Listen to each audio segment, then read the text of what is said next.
Existe el fenómeno accidente del trabajo y el fenómeno enfermedad del trabajo. La enfermedad del trabajo se cuenta de acuerdo a los trabajadores que piden licencia médica. Entonces se cuenta ese número de personas. ¿Cuánto han pedido licencia médica en el último año? Y luego se observa por qué causa piden licencia médica. Y ahí comenzó el gran problema. Pero antes de eso, quiero que leamos una experiencia porque sirve de contexto del problema de la salud mental. Es Marcos capítulo 2. Algunos días después Jesús regresó a Capernaum y en cuanto se supo que estaba en casa, se reunió tanta gente que no quedaba sitio ni siquiera ante la puerta. Y Jesús les anunciaba su mensaje. Le trajeron entonces entre 4 un paralítico. Como a causa de la multitud no podían llegar hasta Jesús, levantaron un trozo del techo por encima de donde él estaba y a través de la abertura bajaron la camilla con el paralítico. Jesús, viendo la fe de quienes lo llevaban, dijo al paralítico: Hijo, tus pecados quedan perdonados. Estaban allí sentados unos maestros de la ley que pensaban para sí mismos: ¿cómo habla así este? Está blasfemando, solamente Dios puede perdonar pecados. Jesús, que al instante se dio cuenta de lo que estaban pensando en su interior, les preguntó: ¿por qué estáis pensando esto? ¿Qué es más fácil, decir al paralítico, tus pecados quedan perdonados, o decirle, levántate, recoge tu camilla y anda? Pues voy a demostraros que el Hijo del Hombre tiene autoridad para perdonar pecados en este mundo. Se volvió al paralítico y le dijo: a ti te hablo, levántate, recoge tu camilla y vete a tu casa. Y él se levantó, recogió al punto su camilla y se fue en presencia de todos. Todos los presentes quedaron asombrados y alabaron a Dios diciendo: nunca habíamos visto cosa semejante. Y aquí encontramos entonces una enfermedad biofísica con un fenómeno de parálisis muscular, con una discapacidad, una enfermedad mental que Jesús adivinó que tenía esta persona. Había una enfermedad social porque él no se podía abastecer a sí mismo y recurrió a un grupo, o un grupo de amigos recurrió a tomar a esta persona que seguramente estaba solitaria y la traen a Jesús, y había un tema espiritual. Y Jesús los tomó los 4 problemas de esta persona y lo transformó en una curación social, una curación espiritual, una curación mental y una curación biofísica. Y entonces, si yo pienso ahora en los problemas de la salud chilena, ¿qué lugar va a ocupar Jesús en este fenómeno? Y entonces aquí están los años de 2020 al 2025, y esta franja oscura son las enfermedades de salud mental de los trabajadores chilenos. Ha ido aumentando. Si aquí era el 50%, hoy día es el 76%. Y entonces estas personas dejan de trabajar y hay más problemas mentales que problemas osteomusculares, que lumbagos, que dolores, artritis, tendinitis. Hay mucho más problemas de salud mental que el resto de las dolencias. Más que sordera, más que problemas dermatológicos que crean reposo médico. Y entonces el Ministerio del Trabajo dice: voy a estudiar este fenómeno y voy a estudiar el riesgo psicosocial que hay en las empresas. Y entonces tiene un cuestionario largo de 54 preguntas y evalúa como 12 dimensiones de la relación entre el ser humano y la organización. Y ahí se estructuran los centros de trabajo de acuerdo: bajo riesgo psicosocial, moderado o alto, óptimo o no óptimo. Y entonces aquí está la encuesta que se hizo a 1 millón de trabajadores chilenos y se encuentra de que riesgo social bajo es muy frecuente. Sin embargo, en la administración pública, el riesgo social no óptimo alcanza el 38%, en el personal de salud, en los establecimientos, el 41%, y en los que trabajan en los hogares de ancianos, los que atienden a los ancianos en los hogares de viejitos, 38%. Ahí es donde está el mayor grupo de personas con problemas de salud mental por su trabajo. Bueno, este fenómeno es chileno y se ha estudiado que detrás de esta enfermedad de salud mental hay problemas. Y los problemas son un alto grado de ansiedad en la población chilena. 25,8% de los chilenos están sufriendo de ansiedad. Y hay un grupo de depresión. Los que están sin trabajo, el 31% están deprimidos. Los que están con trabajo, el 10%. Y los que están inactivos, 15,8%. Y hay un problema de soledad. 19% de los chilenos están solos. Sufren soledad, aunque viven en comunidad, pero están solos, nadie los atiende. Y le falta apoyo social. El 10% de los chilenos no tienen apoyo social, no tienen red, no tienen quien los visite, quien conversa, no tienen vínculo. Y entonces en este ambiente aparece la enfermedad de los que están trabajando. Entonces es un fenómeno más amplio que el trabajo mismo. Venimos de una cultura y de unas circunstancias que son complejas. Y al final entonces aparece de que tenemos una carga de enfermedad. Y esta mancha azul que va en el medio es la cantidad de enfermedades mentales que van avanzando en la población chilena a través de los años. Y el problema comienza aquí a los 10 o 14 años de edad. Aquí abajo están la edad, y toda la edad madura persiste, más del 20%, del 37% comienza aquí y sigue hasta acá, como los 50, 60 años, y al final nos va a derivar en Alzheimer y depresión. Pero antes de eso hubo ansiedad, depresión, consumo, migraña, trastornos bipolares, esquizofrenia, que fue la carga que sufre los servicios de salud en Chile. O sea, ese es nuestro problema. Tenemos una tremenda carga de salud mental en toda la sociedad chilena. Y en ese medio estamos nosotros, sanos o también con ansiedad o con depresión, estamos en ese riesgo. Y tenemos que saber cómo enfrentarlo. Pero esto no es un fenómeno chileno, esto es un problema mundial. Y entonces se mide, para poder saber el impacto que tiene una enfermedad, se miden los años de vida perdidos por discapacidad o muerte. Si un niño muere al nacer, se perdió 80 años. Pero si una persona está adulta y queda discapacitado, pierde todos los años que está de ahí para adelante.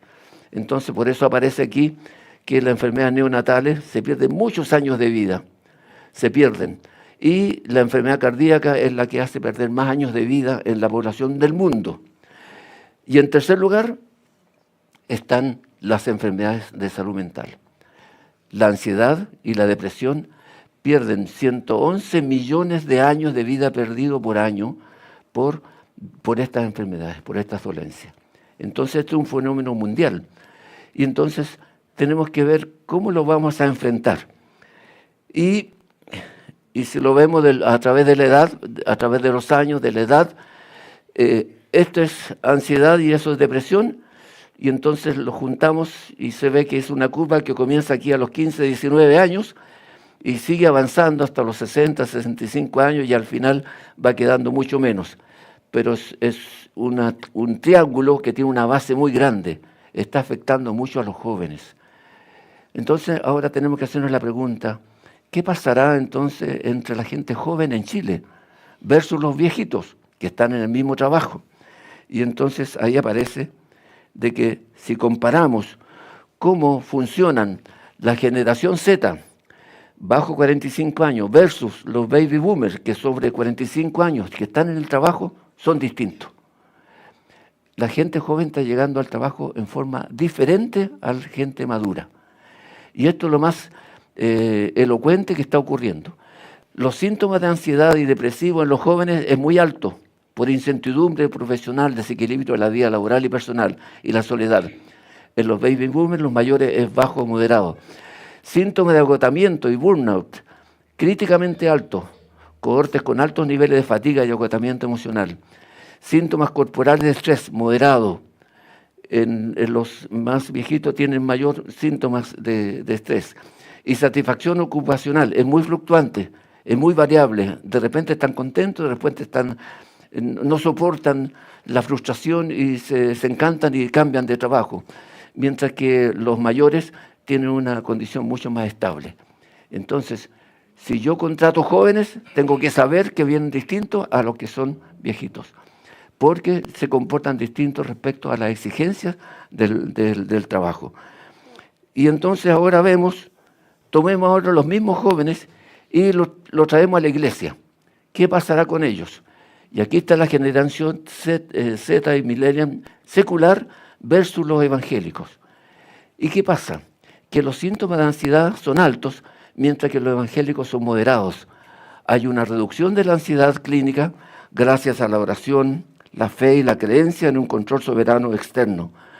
Los síntomas de agotamiento son muy altos en los seculares, pero en los creyentes es moderado, porque el sentido de propósito o llamado mitiga las cargas, pero duplican riesgo por demandas del voluntariado en la iglesia. Los síntomas de estrés son altos en los seculares, en los jóvenes es moderado. Y la satisfacción ocupacional secular es fluctuante en los jóvenes y en los más creyentes es estable. Entonces no da lo mismo contratar un creyente que un secular, porque la fe provoca un cambio en la manera de enfrentar la misma exigencia ocupacional siendo de la misma generación.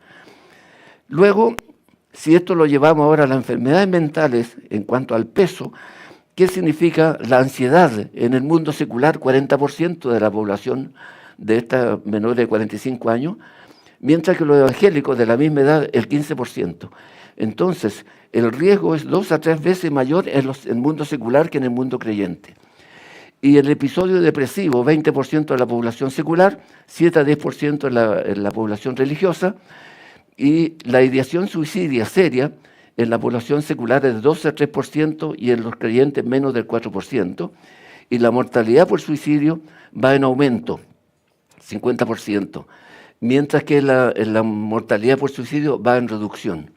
Entonces es muy distinto llegar al trabajo siendo creyente que siendo del mundo secular, aunque sean de la misma edad. Muy bien, entonces veamos esto ahora desde el punto de vista de nuestra creencia, la centralidad de Jesús para la salud mental en este mundo. Partimos entonces con un nivel de riesgo psicosocial en el trabajo que se diferencia mediante la fe cristiana. Y esto tiene que estar sustentado en algo, en una configuración biopsicosocial existencial dentro de nuestro cerebro.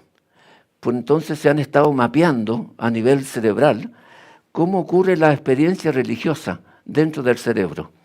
Y hay configuraciones neurocognitivas, conductuales, sociales y existenciales. Todo esto va a dar lugar a que yo llegue al final o con una enfermedad o con una curación, siendo la solución para este fenómeno Jesús, porque Él es el promotor de la buena salud mental, es el sanador de nuestros problemas mentales, Él es protector de mi salud mental normal y es mi redentor de mi alma y de mi condición espiritual. Entonces, ¿qué es lo que dice la neurología? Perdón, se me fue muy rápido. El estudio de mapeo del cerebro. ¿Qué es lo que se ha descubierto? Que dentro del cerebro hay varios centros, núcleos, que responden a las experiencias religiosas espirituales. Y estos forman redes y se conectan unas con otras. Esta con esta, están en el almacenamiento semántico de las creencias y memoria de episodios religiosos. O sea, los eventos religiosos que yo tuve en la vida están grabados aquí y conversan entre ellos. La intención y emociones de Dios, o sea, el rol que Dios va a cumplir en la vida está en este lugar, en ese lugar, en ese lugar y en ese lugar. Y está aquí el núcleo amigdaliano, donde está la historia nuestra de nuestro pecado, de nuestros fracasos, de nuestros dolores. Y si Jesús viene, me sana de este núcleo. Y eso queda limpio en actos milagrosos de Dios. La obra más hermosa que hace Jesús es sanarnos de memorias y de traumas que quedaron ahí en el pasado. Pero Él lo hace dentro de mi mente, dentro de mi cerebro. Son actos sobrenaturales. Y entonces aparecen estas configuraciones neurocognitivas basadas en el mensaje de Jesús. Dios nos ofrece el perdón. Dios nos dignifica existencialmente y desactiva entonces los circuitos de autorreproche y reducción de la hiperactividad núcleo cerebral amigdalino, y el cerebro del convertido asimila que es un hijo perdonado. ¿Y en qué nos basamos? En que Jesús nos trató como oveja perdida, nos trató como dracma perdida y nos trató como hijo pródigo y nos recoge y nos trae y nos lleva a un lugar, a su amparo y a su protección, y nos sana y nos da un lugar digno. Y Él promete un perdón absoluto. Ni yo te condeno, vete y no peques más. Y el Señor nos acoge y entonces sana nuestro cerebro, nuestra mente, nuestros circuitos neuronales y nos lleva a una configuración neurocognitiva saludable. Él paga todos los pecados de la humanidad, muere por nosotros, porque de tal manera amó Dios al mundo que entregó a su Hijo unigénito para que todo aquel que en Él crea no se pierda. Además del perdón y la dignificación, aparece el locus de control trascendente. La psicología nos enseña que hay un locus de control interno y hay un locus de control externo. Y las personas que se que se viven por el locus de control externo, tienen un estilo de vida mucho más deteriorado y caótico, mientras que el que tiene un locus de control interno son mucho más responsables y más ordenados frente a las tendencias de los malos hábitos. Pero ahora se ha descubierto que existe el locus de control trascendente. Es decir, más allá del interno y el externo, ahora tenemos que descubrir otro locus de control dentro del cerebro que dirige todo, que disminuye el cortisol y alivia la fatiga en la toma de decisiones. Dios soberano está al control de la vida y el entorno caótico pierde su capacidad de desestabilizar la mente. No os afanéis por vuestra vida, mirad las aves del campo. Un mensaje de que hay alguien que está gobernando todo y yo puedo confiar en ese alguien todopoderoso y entonces viene una tranquilidad emocional del cuerpo y del alma que me baja la presión arterial, disminuye el cortisol y las arterias se mantienen más flexibles y no contraídas. ¿Por qué estáis así amedrentados? ¿Por qué no tenéis fe cuando Jesús iba con sus discípulos en la barca y viene la tempestad? Él dormía y los demás estaban asustados. Y él le dijo, ¿por qué tenéis fe? ¿Por qué estáis tan temerosos? Si yo puedo calmar esto. Y él calmó la tempestad. Ese es Dios que nos acoge y que nos ha invitado a tener comunión con Él. Y hay un sentido de coherencia vital hasta en el sufrimiento, por resignificación cognitiva del dolor, previniendo nihilismos y reacciones críticas ante los traumas. El sufrimiento deja de ser un absurdo estadístico, porque ahora el sufrimiento se soporta con otra entidad, con otra perspectiva, porque tenemos otro objetivo en la vida. No nos quedamos enredados en el dolor, nos quedamos en la perspectiva de que hay un camino superior a esta circunstancia. Bienaventurados los que lloran, porque ellos alcanzarán, ellos recibirán consolación. En el mundo tendréis aflicción, pero confiad, yo he vencido al mundo, dice Jesús. La agonía de Jesús en el huerto de Getsemaní nos muestra de que en medio del dolor, Él se encomendó a su Padre y dijo, que no se haga mi voluntad, sino la tuya. Y entonces está entregado a un propósito superior, más elevado, trascendente. Y entonces el dolor en el mundo religioso se vive de una manera muy distinta a lo que vive en el mundo secular. Además de esta configuración neurocognitiva, tenemos una configuración conductual, porque se reconfigura el sistema de recompensas dopaminérgicos y Cristo rompe de golpe cualquier atadura química o conductual y llena el vacío existencial que causa adicciones. Y este es el ejemplo del endemoniado gadareno, que llegó y nadie lo podía sostener porque rompía las cadenas. Y entonces Jesús habló con las huestes de demonios que lo tenían poseído y al final los demonios, ¿a dónde se fueron? A un hato de 2000 cerdos, ¿cierto? Y el hombre quedó libre. ¿Y qué es lo que dice al final el Evangelio? Si esto lo podemos leer en San Marcos capítulo 5, es una experiencia notable porque se transforma un ser humano de una condición totalmente desastrosa de salud física, mental, social, espiritual, y entonces al final viene Jesús y lo sana, lo libera. San Marcos capítulo 5.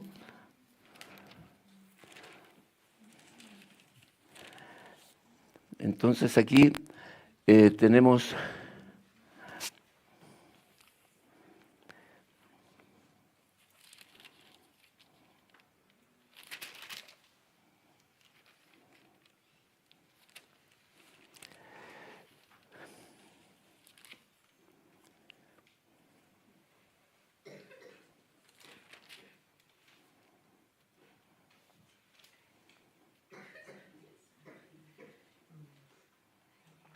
versículo 15. Y vienen a Jesús y ven al que había sido atormentado del demonio y había tenido de la legión. ¿Y cómo lo encontraron? Sentado, vestido y en su cabal juicio. ¡Qué tremendo! Cómo Dios cambió totalmente a un ser humano. De un desastre humano lo encontró sentado, vestido y en su cabal juicio. ¡Qué extraordinario! Dios puede hacer eso. Lo puede hacer porque es todopoderoso. Y es necesario que nosotros le demos el espacio para que Él actúe, porque Él puede cambiar todas estas circunstancias que nos encadenan y liberarnos. La conversación con la mujer samaritana le ofrece agua, un agua mejor que la que estaban tomando en el pozo, porque el agua que yo te daré, de la cual no tendrás sed jamás.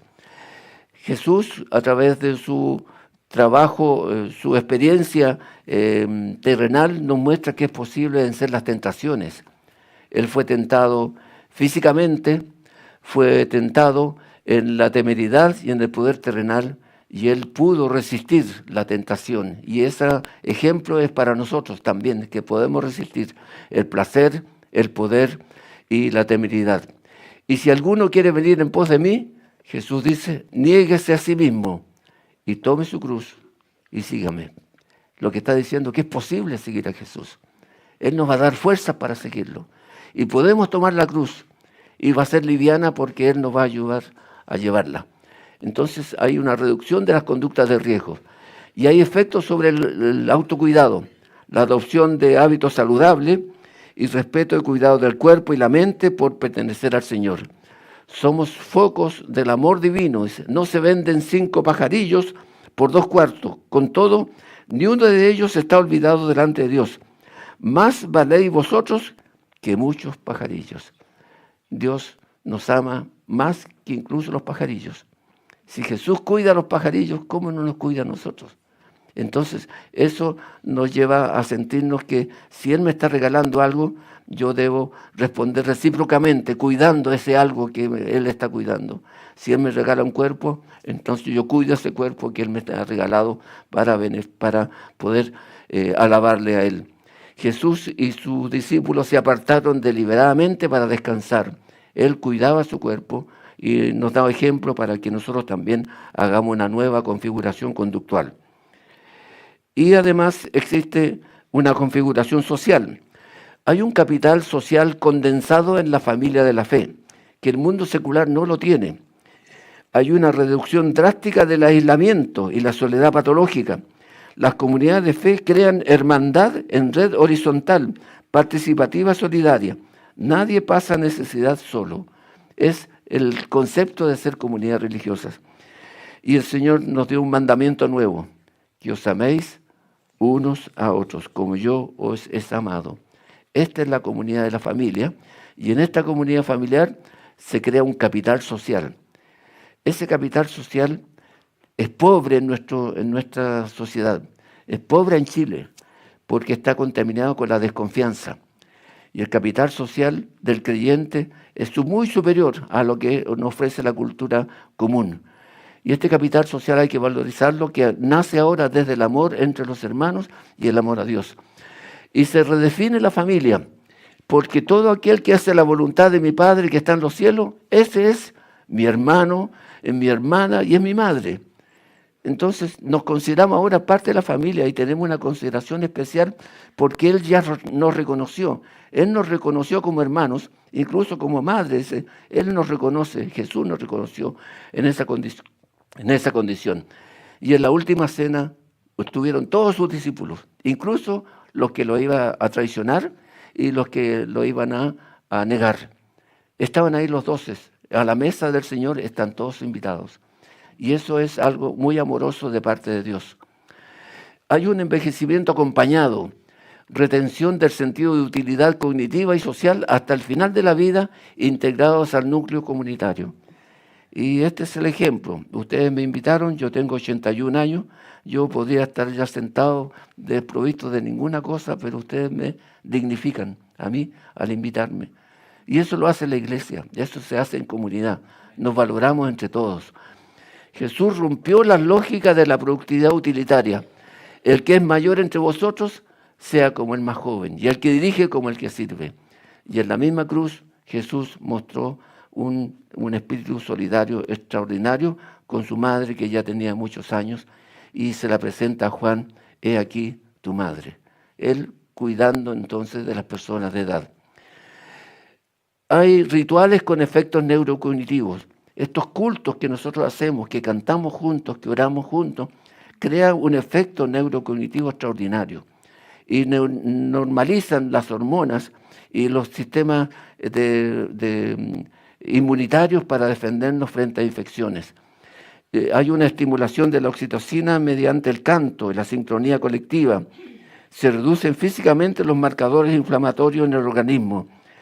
La presencia física a través de la cohesión social se crea porque cuando están 2 o 3 congregados en mi nombre, allí estoy yo en medio de ellos. Entonces esta comunidad o esta reunión de pequeñas personas, de un grupo de personas pequeños, adquiere un significado por la presencia de Dios en la cual nosotros creemos. Y aparece entonces ahora la configuración existencial. Vivimos con un propósito. Algo que la juventud actual y la gente madura le está costando mucho definir. ¿Con qué propósito sigue viviendo? ¿Con qué propósito sigue trabajando, luchando? ¿Con qué propósito tiene dinero o pierde el dinero? No sabe. Y entonces llegan al psiquiatra pidiendo fármacos para eso, para resolver ese vacío, esa incógnita. Pero nosotros tenemos superado esto porque estamos invitados a un propósito especial.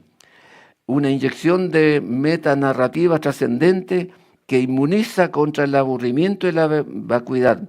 Jesús toma biografías ordinarias y les otorga un estatus estratégico histórico en la historia de la salvación en torno a un objetivo global y cósmico. Toma a los pecadores, a los pescadores en el mar de Galilea y le dice: venid en pos de mí y os haré pescadores de hombres. ¡Qué tremendo llamado! Tomó a personas de muy bajo nivel social y cultural y dijo: yo los voy a transformar en otra dimensión, en otra estatura, en otro mundo, en otro objetivo. Y eso lo hace con cada uno de nosotros. Dios nos toma y nos dice: ustedes tienen algo superior que hacer aquí en esta tierra. Y eso es tener una vivencia existencial con propósito.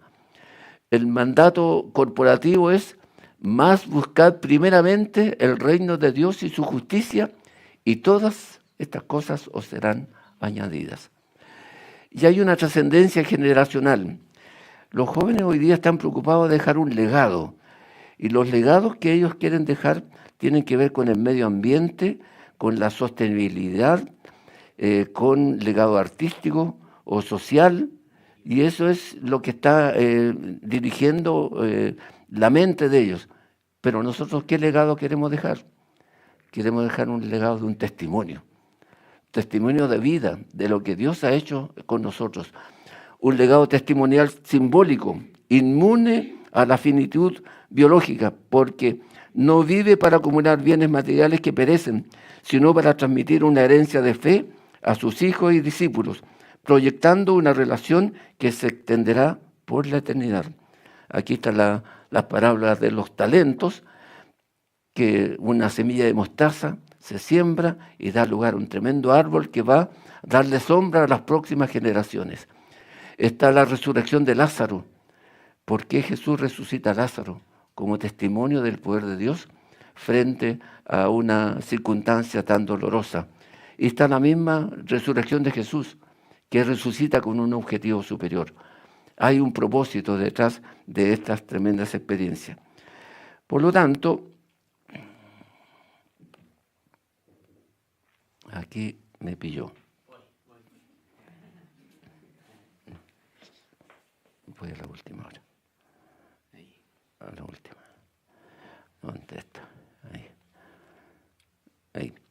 Entonces, veamos, viendo estas nuevas configuraciones cognitivas, conductuales, sociales, existenciales, ¿cómo lo está haciendo el mundo secular? El locus de control interno que está apelando el mundo secular es autónomo y buscan coherencia en la resiliencia personal, en la ciencia, en la justicia social, en las prácticas del mindfulness y en terapias para manejar la ansiedad. Allí están buscando solución, pero nosotros ya tenemos la solución, porque hemos sido perdonados, hemos sido dignificados, tenemos un locus de control ascendente y tenemos un sentido de coherencia vital, incluso en el sufrimiento, para el cual el mundo secular no está preparado. Y del punto de vista de las configuraciones conductuales, ellos quieren hacer prevención del riesgo basado en la ciencia de la salud pública, en el autocontrol vinculado a la productividad, a la gestión del tiempo, el autocuidado como valor central, la salud mental, el balance de vida y de trabajo. Y nosotros estamos basados en el ejemplo de Jesús, que puede cambiar nuestra vida, nuestra conducta, nuestras adicciones, nuestros riesgos, y nos da ejemplo para el autocuidado. La configuración social lo resuelve el mundo secular a través de la integración en comunidades digitales, temáticas, en activismos, en los fans, en los gaming, capital social más horizontal frágil, en rituales colectivos, en conciertos, en festivales, en marchas. ¿Y nosotros dónde lo hacemos? En medio de la familia de la fe, en medio del envejecimiento acompañado, en medio de los rituales de espiritualidad en la cual nos somos convocados. Y la configuración existencial, el propósito vital del mundo secular, está asociado a causas sociales, a proyectos creativos, profesionales, en trascendencia en la huella digital y social, en una narrativa existencial centrada en la autenticidad y en la autoexpresión. ¿Será suficiente eso para sanar el mundo actual? No hay manera, no tienen por dónde. O sea, ellos van a seguir teniendo problemas, mientras que nosotros estamos llamados a una misión superior, con propósito y con la posibilidad de dejar un legado testimonial.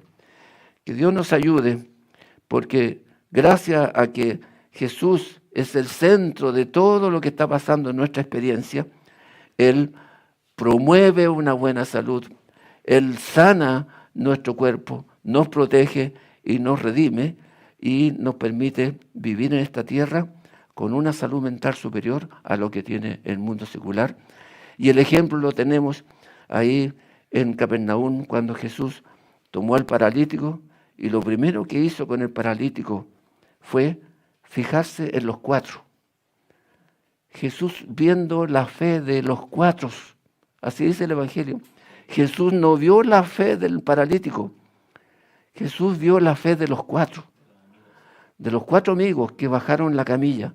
Viendo la fe de ellos, le dijo al paralítico: tus pecados te son perdonados. Qué tremendo amor de Dios. Nosotros somos vehículos de eso. Nosotros podemos traer a un paralítico, pero la fe nuestra va a ser mediadora en el acto final de Jesús perdonar al otro. Y perdonó al paralítico. Y no solamente lo perdonó, sino que después lo sanó. Levántate, toma tu lecho y anda. Y el paralítico salió cantando, alegre, glorificando a Dios. Y todo el mundo no podía creer. ¿Cómo es posible? Yo creo que si nosotros somos personas que podemos dar un testimonio, podemos decir de la misma manera: estamos aquí perdurando con la vida y con la salud y con el bienestar, gracias a que Dios nos perdonó y gracias a que Dios nos levantó de nuestra parálisis y hemos podido salir a caminar porque estamos bajo su amor, su presencia, su acto poderoso de promoción de buena salud, de sanidad del cuerpo y del alma, de protegernos en esta tierra y darnos una perspectiva de redención eterna. Que Dios nos bendiga.